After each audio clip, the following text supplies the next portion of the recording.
Throw him in there somewhere.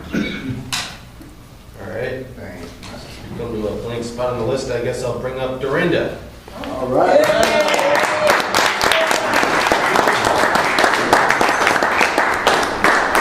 She's going up on the side. You can sign up on the side.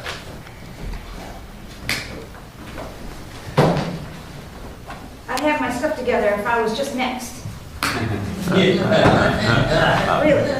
Yeah, if you had been fifth instead of fourth. Right.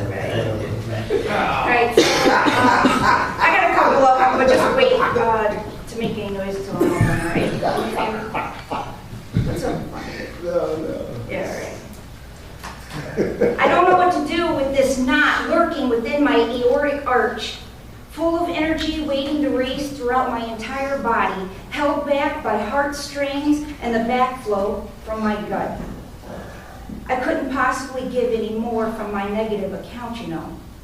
My wounds may not be bleeding anymore, but the gangrene has set in by now, sending my body into fever and chills, a toxic pull of flesh-eating biotics, the kind that consume from the inside out my youth, my vibrance, my life, slowly being gnawed on, evident by my dark, droopy eyes, my fatigued muscles, my labored breaths, and my diseased heart. I allowed myself an open field, committed to the steadfast stance, watching the distant willow dance a waltz to the graces of nature, taking in the fresh breeze, the scent of lilies, closing my eyes to take in the ambiance, lying my head back the way a new baby does while held to his mother's chest, staring into her eyes, protected in her hands, and completely and utterly vulnerable.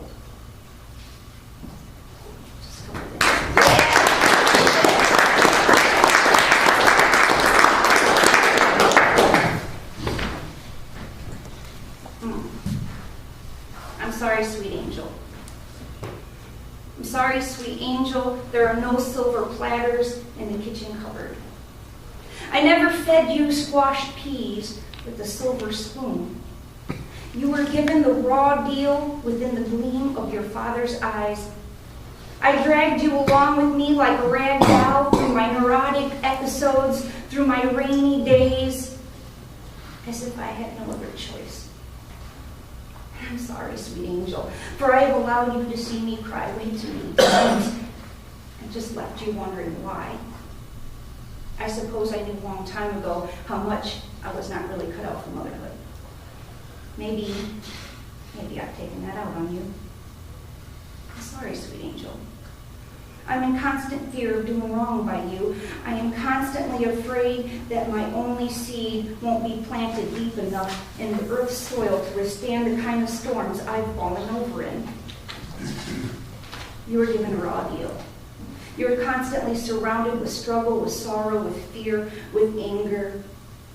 And for all of the hundreds of times I was not good enough for myself, I will never be good enough for you. Yet, I know that I'm all you really have. And I've done wrong by you. And I'm sorry, sweet angel. I'm just so sorry.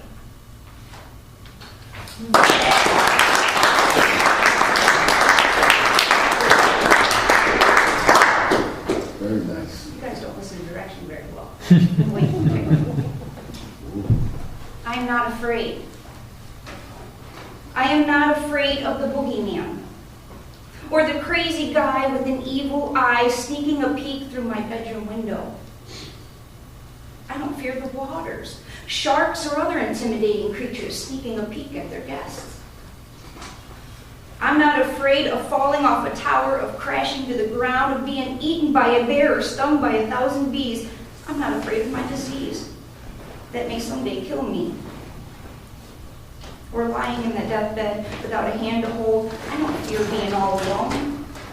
Or allowing my thoughts to drive me utterly, completely insane. And of all the hundreds of things that I am not afraid of, there is one real horror that makes my lips quiver, that makes my eyes tear. The one thought that I can't even run to its completion. in my oblivious slumber at 2 or 3 a.m. It's that one phone call and that gut-wrenching feeling. Dear God, I don't know where my daughter is.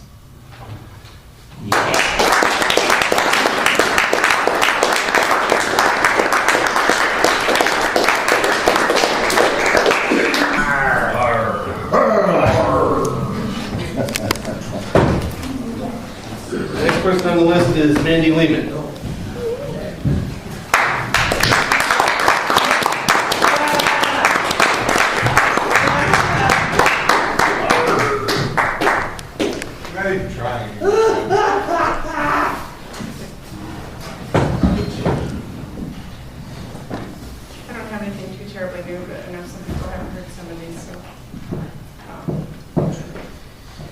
Stones and rocks. What stones have I left to let go of?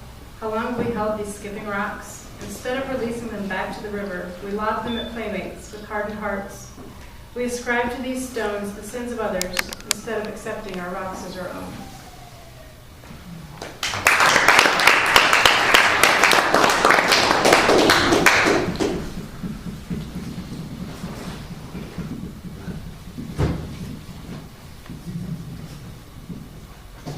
Innocence, childhood games, singing, laughing in the rain, chasing fireflies in the dark. The dark, innocence lost. Not lost, but stolen, raped away, no longer little girl, by no choice of her own. Evil hands teach little bodies things it should not know to feel. To feel, nothing more. Numbness brings on no more pain, no expectation for another to give a damn of lessons learned too young an age. No risk of misunderstandings, abandonment, weakness. Inability to carry weight. Back to long lost childhood games. Hide and seek. Don't be found.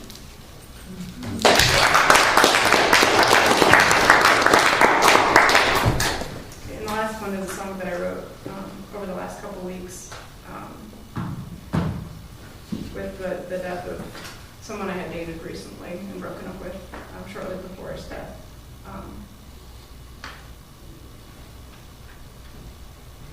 Where have you gone after where you had been?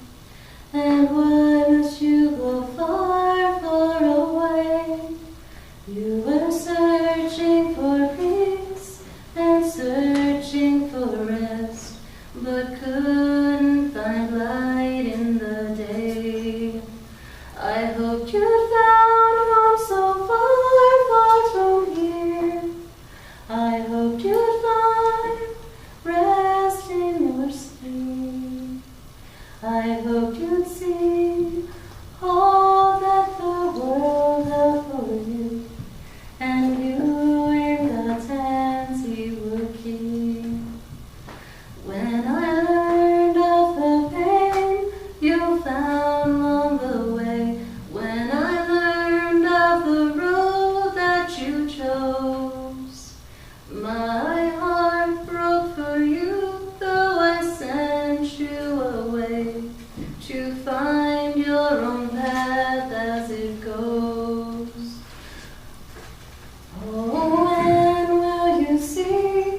I knew you loved me, but the way that you showed it was wrong. I could not remain with you in your name, though I wish, though